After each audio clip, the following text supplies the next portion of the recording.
Before we dive into the fascinating world of Middle-earth, don't forget to subscribe to our channel and hit the like button if you're enjoying the content.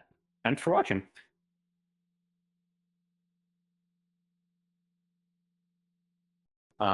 As a diehard fan of The Lord of the Rings, I've spent countless hours delving into the depths of Middle-earth lore and the latest twist in The Lord of the Rings. The Rings of Power Season 2 has truly piqued my interest.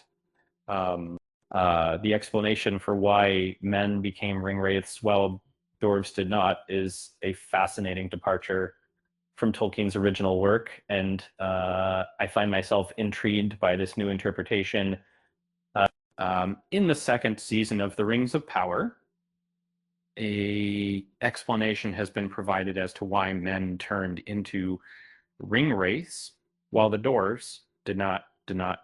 According to the original lore, Sauron bestowed 7 rings of power upon the dwarves, and he intends to pass on 9 to men in future episodes. And this could result in these powerful leaders and kings being corrupted, eventually leading them to transform into the Ringwraiths, known from The Lord of the Rings. However, it's worth noting that the dwarves are not destined to suffer the same fate as depicted in Tolkien's work. Sauron had given Celebrimbor his own blood and used sorcery to make him believe the substance was mithril. In episode 7 of season 2, Celebrimbor is depicted using this substitute to create the 9 rings, an event that will undoubtedly influence the relationship between these rings of Sauron's power.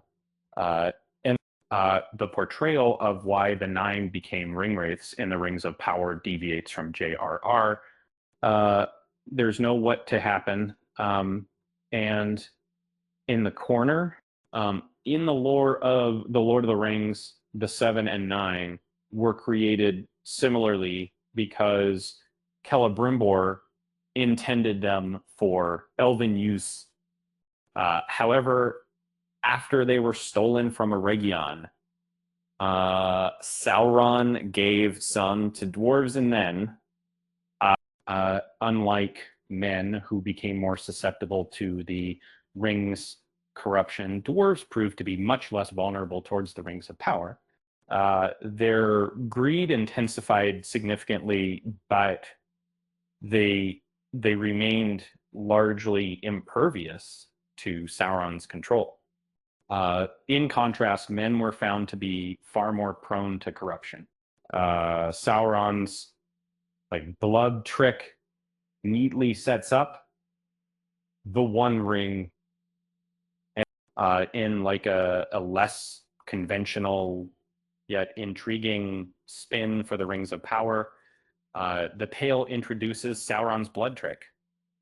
The Dark Lord suggests that Celebrimbor was the one who initially taught him this concept, implying that all creation often demands significant sacrifice. This revelation led Sauron to discover that his own blood could serve as a replacement for mithril, a valuable material in Middle-earth's crafting. This plot point seems to foreshadow the creation of one of Middle-earth's darkest weapons, surpassing the power dynamic seen in The Lord of the Rings, where Sauron poured his power into his One Ring, thereby becoming entirely bound to it. If Sauron crafted the 9 rings and the One Ring with his own dark life essence, it strengthens the notion that this peculiar substance plays a role in the rings and Nazgul's metamorphosis. And after transforming into the Ringwraiths, the 9 men were bound to Sauron, mirroring how Sauron himself was tied to his One Ring. When the Dark Lord was severed from his mighty artifact, his power waned, and he momentarily lost physical form. Consequently, the Nazgul could no longer manifest a tangible form themselves, emerging again only when Sauron regained strength. And on that note, I'll leave you with a little joke. Why did the Ringwraith go to the party?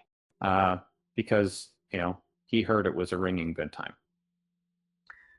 With that said, thanks for watching, and until next time.